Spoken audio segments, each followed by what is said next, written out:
Muy buenos días, tengan todos ustedes, por intermedio de sus medios de comunicación, un saludo para todos los peruanos y peruanas que están atentos a cómo se va desarrollando este estado de emergencia que, como sabemos, es por el bien de nuestro país, es por el bien de toda la población, es por el bien de ustedes. Hoy estamos en el segundo día de vigencia de este estado de emergencia. Y a diferencia del día de ayer, tanto los medios de comunicación como toda la población puede constatar que el nivel de acatamiento, el nivel de aceptación de la población a esta medida extrema de emergencia es mucho mayor. Y era lógico y era de esperar. El día de ayer se permitió aún el transporte terrestre, aéreo, marítimo, de pasajeros internacionales como nacionales. Dimos precisamente el primer día de holgura para que puedan llegar a sus lugares de destino, puedan llegar a sus hogares, a sus viviendas, para que puedan pasar esta etapa de cuarentena, esta etapa de permanecer en sus viviendas, en sus domicilios. Hoy día hemos constatado, no solamente en Lima, sino en todas las regiones del país, que el nivel de respuesta de la población es mucho mejor. Yo quiero, en ese sentido, agradecer y felicitar a todos los peruanos y peruanas el hecho de haber tomado conciencia de lo importante que es aceptar, de lo importante que es acatar esta medida. Lo hacemos por el bien de todos los peruanos, lo hacemos por el bien de usted, señora, señor, adulto mayor, joven, señorita, niño, niña. Queremos preservar su salud, que es lo más preciado que tenemos, y en consecuencia vamos a ir aún mejorando. Hemos conversado hoy en una reunión de trabajo intersectorial que tenemos todos los días y hemos visto que todavía tenemos espacio de mejora para el control que está a cargo del Ministerio del Interior a través de la Policía Nacional, como también a través del Ministerio de Defensa, que tiene la coordinación de todas las Fuerzas Armadas, quien de manera profesional, pero de manera cercana a la gente, está haciendo cumplir estas disposiciones, llegando a convencer a la población de la importancia.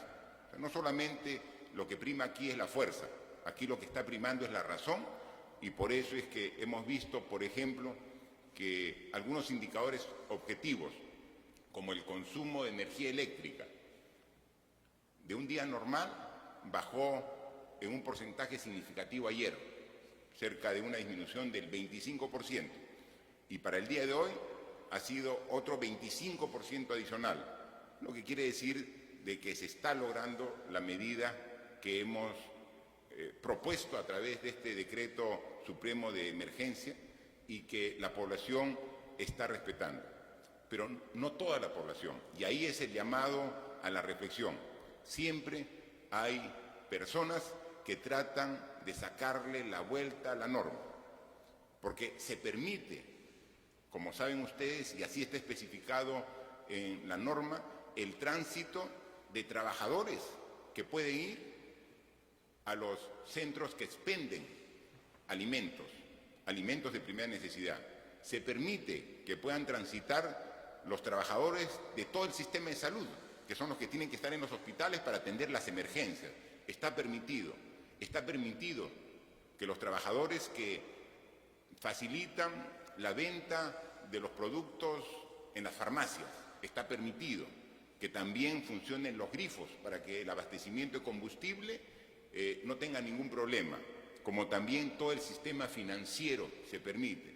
Pero siempre hay gente que, sin estar dentro de ese grupo de trabajadores, trata de salir tratando de burlar la ley. Para eso está la policía, para eso están las Fuerzas Armadas, para impedir este tipo de actitudes. Todos tenemos que colaborar y, así como ha habido una mejora muy significativa del primer al segundo día de este estado de emergencia, Estamos seguros que las deficiencias que pueda haber se seguirán mejorando, porque tiene que haber deficiencias porque es un hecho inédito, pero con la voluntad de los ciudadanos y con el reconocimiento de esas pequeñas deficiencias por parte de nosotros las autoridades, vamos a mejorar y vamos a llegar a la eficiencia que requerimos.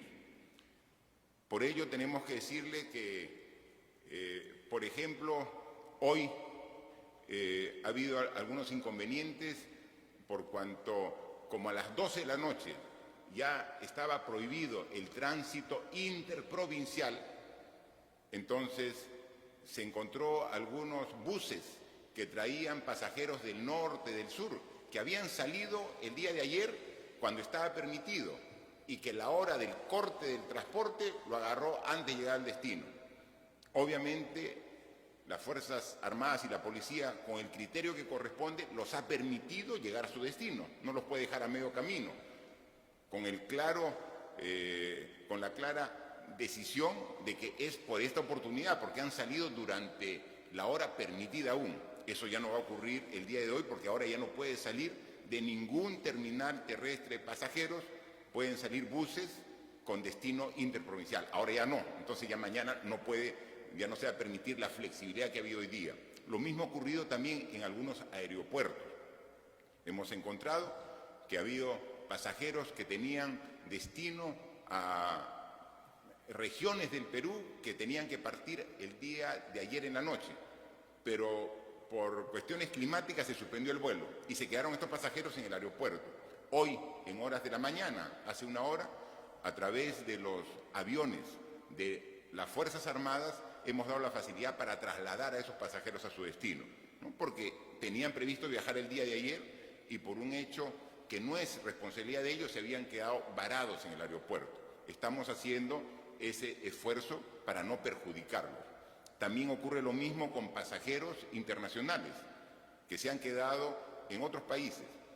Hoy hemos sacado un decreto supremo que les permite ingresar en esos casos para permitir fuera de plazo, permitir esos vuelos que son, y se podrían llamar como vuelos de carácter humanitario, porque son pasajeros que se han quedado y no tendrían dónde estar en los países, como también para retornar a extranjeros que están en el Perú y que tienen que regresar a su país. Entonces, en esos casos estamos haciendo el retorno y la repatriación de peruanos. En consecuencia, todas esas pequeñas deficiencias que se han encontrado en la aplicación del Decreto Supremo de Estado de Emergencia se están corrigiendo, pero con la voluntad de todas las autoridades y con la comprensión y paciencia de la población que está colaborando en ese sentido. Adicionalmente, decirle que, como ustedes ya se han enterado en el informe del día de hoy, ya se han llegado a confirmar 117 casos de coronavirus, de una muestra de cerca de 3.000 pacientes que han sido evaluados, de 3.117 casos. Es decir, estamos dentro del parámetro que se tenía previsto, que un 3% de los evaluados están saliendo confirmados. Y como lo hemos dicho, la cifra va a seguir en aumento. Es una curva que va aumentando y que esperemos que durante los 15 días de esta cuarentena que hemos planteado a la población con este estado de emergencia, vamos a tender a buscar el punto de inflexión que comience a lograr bajares. Si no tomamos esta cuarentena, si no logramos que la gente esté en sus casas, si no logramos el cumplimiento de todos, esa curva seguiría en aumento y en aumento, con las consecuencias graves que tendría para la población en cuanto a su salud y en cuanto a muchas pérdidas de vida humana si es que no lo controlamos. Este esfuerzo que estamos haciendo es precisamente para evitar ello, y lo estamos haciendo bien, y estamos poniendo todo el esfuerzo, y como lo hemos dicho, sin escatimar ningún esfuerzo. Hemos designado los recursos que requiere el sector salud para que pueda controlar mejor esta enfermedad. Al Ministerio del Interior, Ministerio de Defensa, hemos asignado los recursos para que pueda también hacer el control del cumplimiento del estado de emergencia. Pero lo más importante, estamos destinando una cantidad de dinero del presupuesto de la República para que en estos 15 días la población más vulnerable, las familias que están en extrema pobreza, las familias que están en pobreza puedan tener una asistencia de 380 soles. Para ello, ayer mismo en Consejo de Ministros aprobamos el decreto de urgencia 027, donde se establece claramente cuál es el mecanismo para hacer esta transferencia a todas estas familias. Uno podría decir, ¿y cómo se va a determinar estas 3 millones de familias? Precisamente esta información, con la experiencia que tiene el Ministerio de Desarrollo e Inclusión Social, con la data que se tiene en la OMPE, con el presupuesto del Ministerio de Economía y Finanzas, están trabajando todos los equipos. La emergencia dura 15 días, 2 semanas. Estamos haciendo el esfuerzo para que a la mitad del plazo podamos dar esta asistencia económica, ¿no? Entonces, porque uno podría decir, al final del plazo vamos a dar esta asistencia, pero muchas de las familias ya necesitan esos recursos para poder tener los alimentos por la falta de ingresos que van a tener por dejar de trabajar, porque son familias que muchas de ellas trabajan al día para mantener a su familia. Entonces tenemos que dar esta asistencia. Estamos haciendo todo el esfuerzo para que a la mitad de este plazo podamos ya contar con las transferencias, y para eso estamos trabajando con todo el sistema bancario, estamos trabajando con todo el equipo del MIDES, del Ministerio de Economía y Finanzas, para que pueda lograrse y llegar a esa fecha. Así que estamos viendo todos los temas que están pendientes, y al inicio a mañana, el día de hoy, hubo un problema respecto a cómo se acreditaban los trabajadores que están dentro de los que están autorizados para ir a su centro de trabajo, pero que no tenían una constancia. Entonces, a través de la web, la Policía Nacional ya ha sacado precisamente el aplicativo para que se puedan inscribir, ¿no? Y ustedes pueden ya entrar y pueden verificar que esto ya está vigente, y en consecuencia es un tema sumamente importante, porque y hemos establecido cuál es el procedimiento para generar el pase especial de tránsito durante el estado de emergencia nacional. Y aquí cada quien va a poner sus datos y va a decir por qué necesita el pase. Y aquí hay 2 temas que son de mucha importancia. Uno, primero, una actitud de confianza. En función de la confianza se le da el pase para que pueda circular. Pero también hay un tema de responsabilidad. La policía, cruzando información con los datos de SUNAT, con los datos de INEI, con todas las bases de datos, va a verificar si la información que ha dado el ciudadano es correcta. Y si es correcta, muy bien, ya tiene su pase y lo puede transferir. Y si es falsa la información, obviamente también será merecedor de una sanción. O sea, confiamos en el ciudadano para que pueda hacer su trámite individual, pero también verificamos de que sea información real, porque no puede ser que ciudadanos falseen información para tener un pase y luego comiencen a incumplir el estado de emergencia porque no está acreditado. Así que estamos dando todas las facilidades y estamos viendo que la población, de manera muy responsable y muy consciente, está acatando todas estas medidas, lo que nos satisface y nos hace sentir orgullosos de ser peruanos y de constatar que toda la población está tomando con mucha responsabilidad las decisiones que como gobierno hemos puesto, porque saben que esta es una decisión que va en beneficio de la población, de usted, de su familia, de sus vecinos, de sus amigos, de todos los peruanos. Ese es un acto grande de solidaridad que va a lograr que venzamos esta enfermedad que está trayendo tanto daño, tanto dolor, tanta muerte en otras partes del mundo, y queremos que en nuestro Perú, en nuestro país, los efectos sean menores de los que podrían ser si es que no tomamos estas medidas. Muchas gracias y estamos a disposición con los ministros para contestar sus consultas. A continuación, se procederá a las preguntas por parte de 5 medios de comunicación. Iniciamos con Iván Escudero, de Radio Exitosa. Presidente, ministros, La pregunta puntual es, ¿se buscarán mecanismos idóneos para que las bancas privadas y públicas congelen las moras de los clientes y las deudas en cuanto dura el estado de emergencia? Porque se está dando reprogramaciones, pero esa es la consulta puntual, presidente. Bien, yo pediría a la ministra de Economía que absuelva esa pregunta. Sí, estamos evaluando la forma para que las deudas puedan postergar en su plazo de vencimiento precisamente para salvar esta etapa, ¿no? Pero podría dar un poquito de mayor detalle y explicación nuestra ministra de Economía. Gracias, presidente. Efectivamente, nosotros venimos coordinando estrechamente con la SBS y con ASBank y han sacado unas primeras comunicaciones para reprogramar, pero sabemos perfectamente que hay muchas consultas, hay muchas inquietudes, así que hoy por la tarde, aprovechando que vamos a tener una reunión para los temas logísticos de cómo va a ser el pago de los 380 soles con ASBank y los bancos, el Banco de la Nación, vamos a aprovechar también para ver qué otras medidas se podrían tomar. Básicamente, por ahora estamos replicando todo lo que se hizo con el fenómeno del Niño, o sea, la banca ya está acostumbrada a rápidamente reaccionar a estas situaciones, pero de todas maneras vamos a seguir trabajando con la SBS y ASBank para ver qué otras facilidades se pueden dar a los ciudadanos. Además, complementariamente, ya estamos coordinando con las empresas de servicio público, ¿no? Para que también pueda ser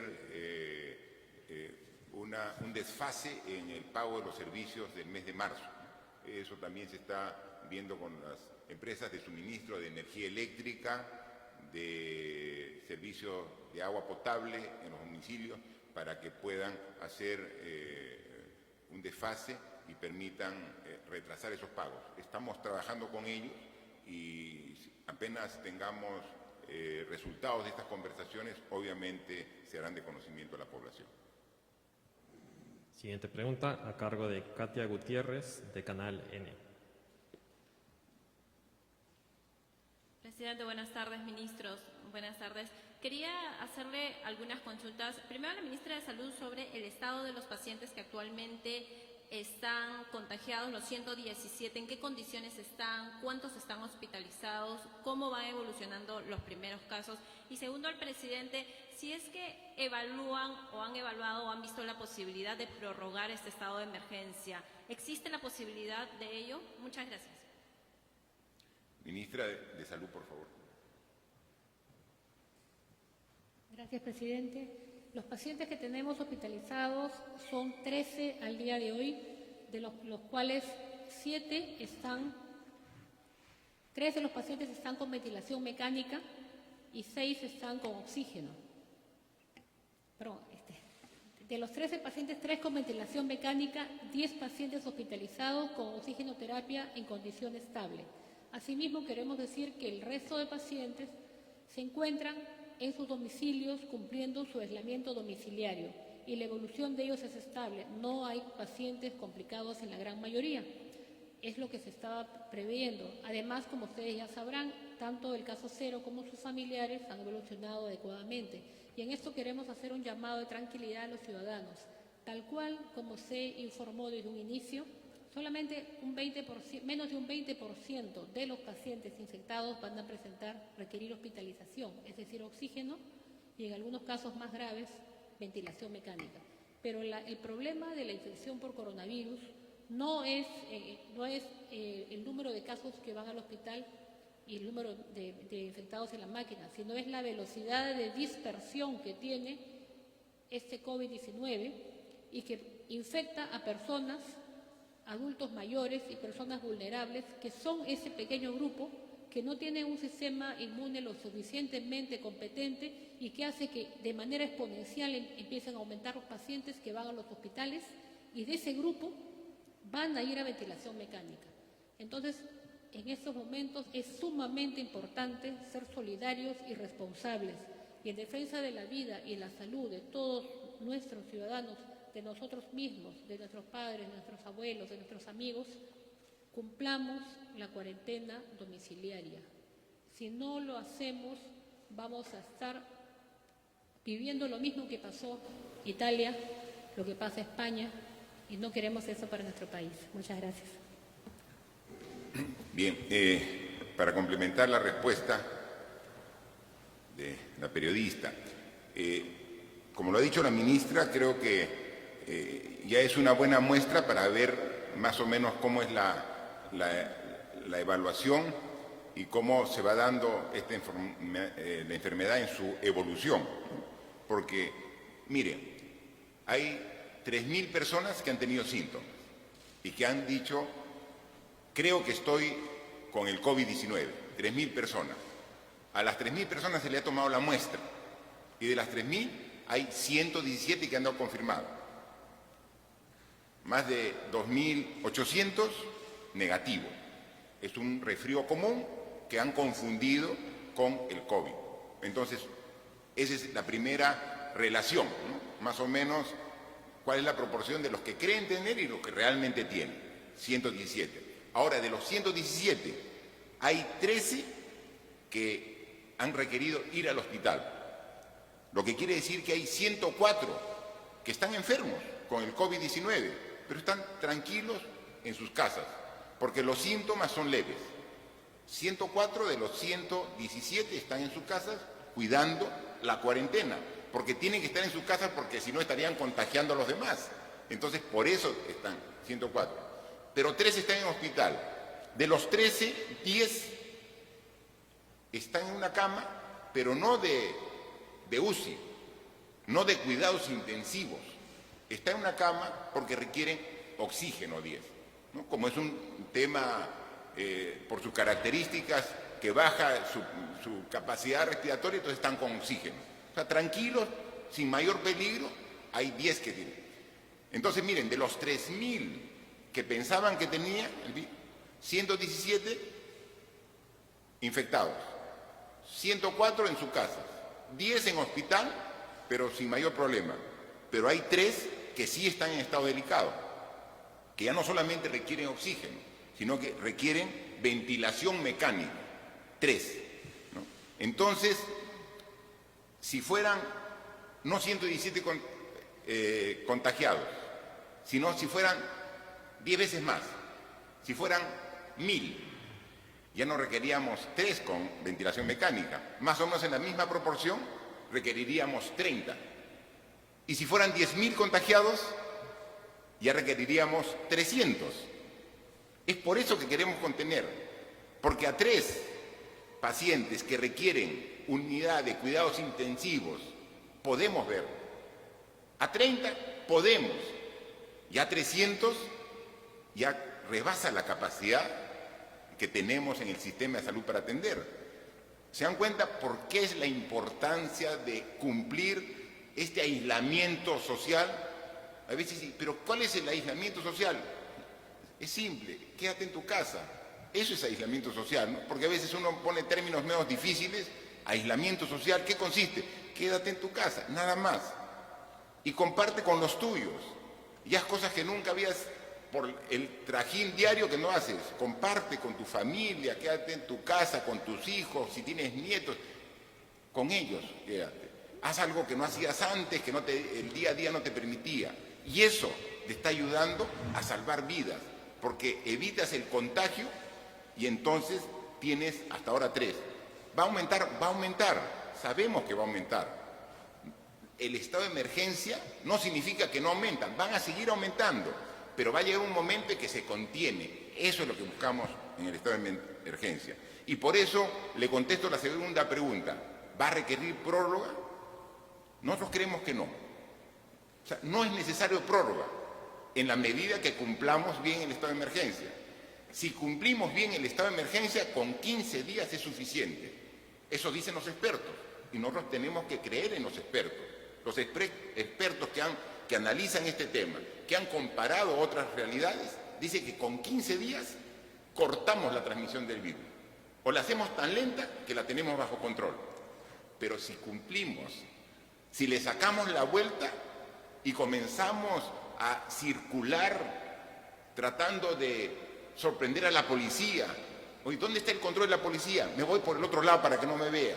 O sea, con eso no están engañando a la policía, están engañando a todos. O sea, están poniendo en peligro la cuarentena. O sea, no están engañando. Si voy y saco una autorización, un salvoconducto falso, ¿lo estoy engañando a las Fuerzas Armadas? No están engañando a las Fuerzas Armadas, están engañando a toda la sociedad.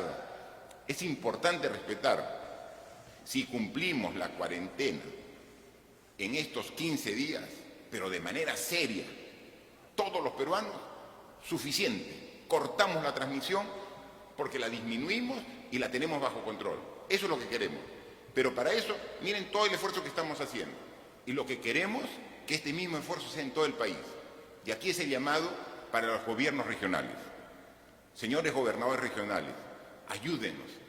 Porque nosotros como gobierno, como Poder Ejecutivo, ponemos todo nuestro esfuerzo, pero necesitamos el apoyo de los 25 gobernadores regionales. Necesitamos el apoyo de los 1.800 alcaldes, provinciales y distritales, que nos ayuden en su jurisdicción a hacer cumplir esta norma. Si el Poder Ejecutivo, que es el Gobierno Nacional, tiene el apoyo que siempre hemos tenido del Gobierno regional y de los gobiernos municipales, los 3 niveles de gobierno, sí la hacemos. Sí la hacemos. Porque hemos visto que ya se está generando la toma de conciencia de la población y está viendo la importancia de la medida y está viendo que sí tiene buenos resultados. Así que hagamos bien este estado de emergencia, esforcémonos todos solo estos 15 días y evitemos cualquier prórroga. Depende de nosotros. Siguiente pregunta a cargo de Carlos Aguilar, del diario La República. Buenas tardes, ministro. Presidente, buenas tardes. Carlos Aguilar, diario La República. Usted mencionaba hace un momento que estaban pidiendo apoyo a los gobernadores regionales y a los alcaldes. En ese sentido, yo quería preguntarle si se ha previsto, digamos, qué acciones tomar frente a poblaciones vulnerables que no tienen los servicios básicos como agua y desagüe, ya que se informa que la limpieza es una de las principales herramientas para luchar contra este virus.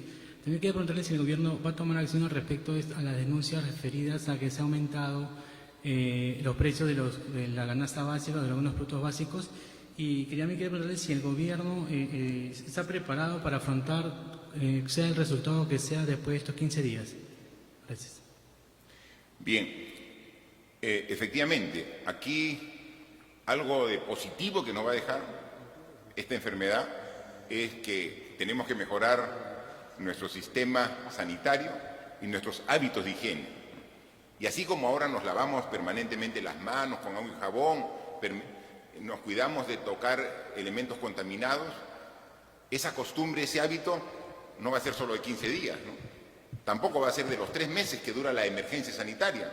Ya tiene que ser un hábito que quede en nosotros, que lo dejemos en los niños, niñas, para que evite, porque si logramos ese hábito, mantenerlo ya como sociedad, no solamente vamos a evitar enfermarnos más seguido de influenza, de gripe, sino también de enfermedades gastrointestinales, si mantenemos esa costumbre.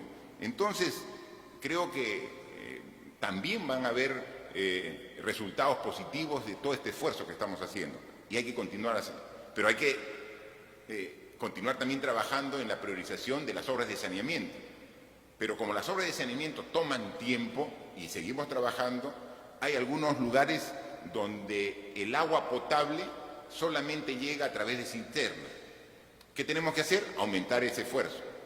Aquí le hemos encargado al ministro de Vivienda, que tiene la responsabilidad de Lima, a través de SEDAPAL, para que intensifique esta provisión de agua a los sitios donde no tienen el sistema de agua instalado. Y hoy me comentaba el ministro de que requería alquilar 100 cisternas más para abastecer de manera más fluida el agua a los sitios de aquí, urbanos, que no tienen.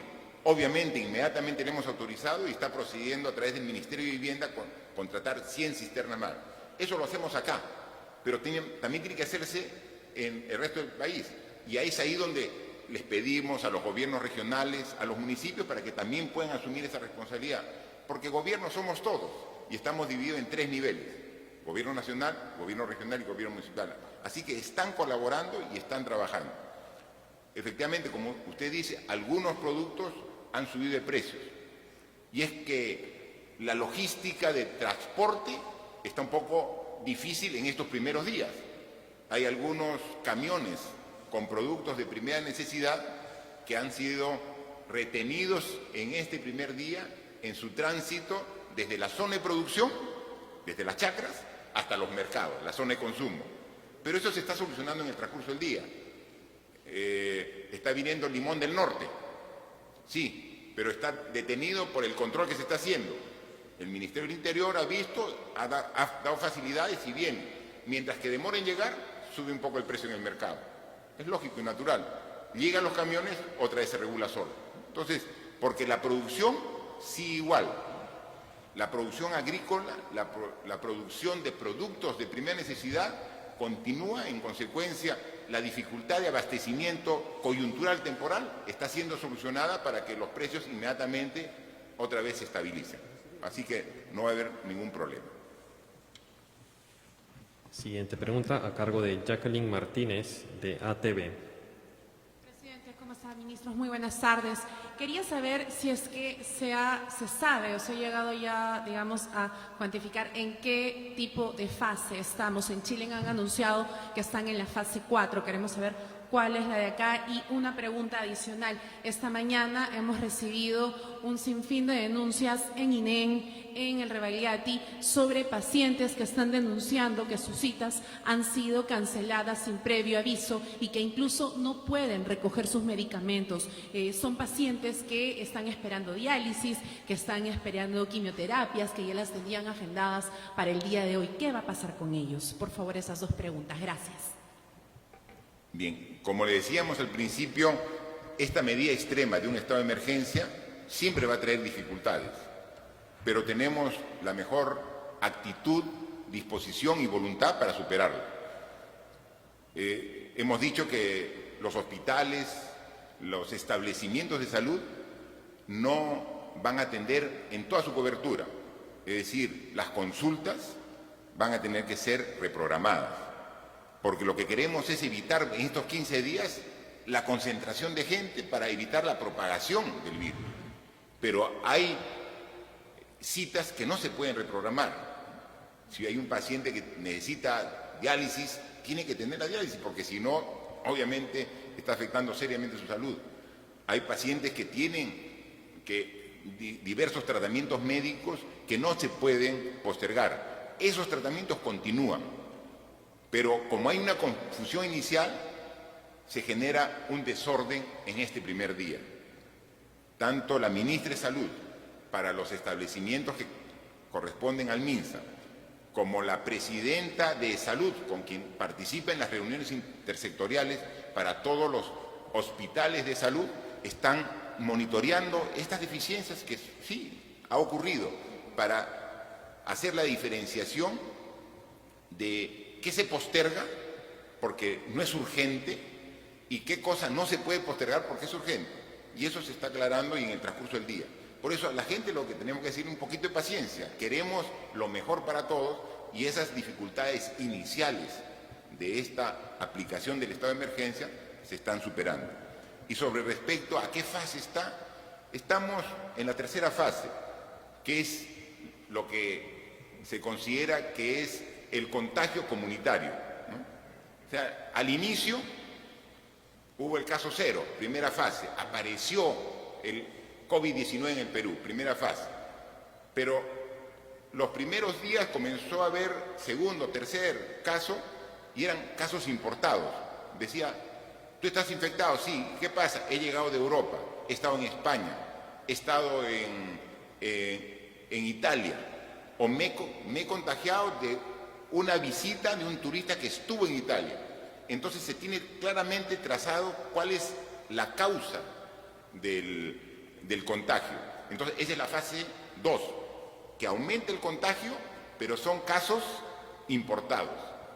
La fase 3 es cuando ya los contagiados dicen, sí, tengo el virus. ¿Y tú has venido de Europa? No. ¿Has estado con alguien que ha estado en Europa? No. Yo solamente me he reunido con los vecinos. Entonces ya se dice que hay un contagio comunitario, ¿no? Entonces ya hubo mayor expansión. Esa es la fase 3. Ya los 117 contagiados no han estado en Europa, ni han estado necesariamente en contacto con alguien que está en Europa. Entonces, esa es la fase 3. Entonces, por eso estamos en la fase 3 y eso es lo que nos obliga a tomar las decisiones que hemos tomado responsablemente y que la población también, con mucha solidaridad, está acogiendo y respetando. Última pregunta a cargo de Tanu Simons de TV Perú. Presidente, ministros, buenas tardes. En primer lugar, presidente, ¿de qué manera está procediendo con los peruanos que están en el extranjero, que no lograron retornar al país? ¿De qué manera vienen trabajando los consulados? Y en segundo lugar, para la ministra de Desarrollo e Inclusión Social, ¿cuáles son las características de la población vulnerable que se va a ver beneficiada con estos bonos y cuál sería el proceso y la manera en la cual se les va a otorgar el bono? Gracias. A ver, ministra, esa pregunta es muy importante sobre cómo se identifica los 3 millones de familias. Presidente, gracias. El Perú cuenta con un sistema nacional de focalización de hogares hace varios años ya. Este sistema ha venido perfeccionándose a lo largo de la última década y es un sistema que identifica a los hogares pobres y pobres extremos en función de una serie de variables que se ponen en una fórmula, en un algoritmo y se cruzan y se va a visitar. Entonces, hay dos formas de hacerlo. Uno es, si yo, por ejemplo, paso mi nombre y mi DNI por el sistema, inmediatamente el sistema lo va a cruzar con la planilla del Estado, me va a ubicar y va a saber que yo tengo un umbral más alto, digamos, en la zona urbana es más alrededor de 300 soles, va a saber que yo tengo más ingresos e inmediatamente me va a declarar no pobre, que es probablemente lo que va a pasar con todos los asistentes de esta sala. Si yo no estoy en ninguna base de datos, que hay mucha gente que nuestra población no está en ninguna base de datos, lo que voy a hacer es ir a visitarlo a su casa y en una serie de variables, luz, agua, tenencia de bienes, etcétera, voy a definir si es pobre o pobre extremo. Ese sistema existe hace varios años y es el sistema que se usa para focalizar los programas sociales del país. Todo lo usa y se ha venido perfeccionando a lo largo de los años. En ese sentido, nosotros ya tenemos identificadas a los 3 millones de hogares que van a recibir esta transferencia de 380 soles. Y estoy diciendo hogares, porque en una vivienda puede haber más de un hogar. El hogar se define, en la encuesta nacional de hogares define al hogar como el que se sirve de una olla familiar.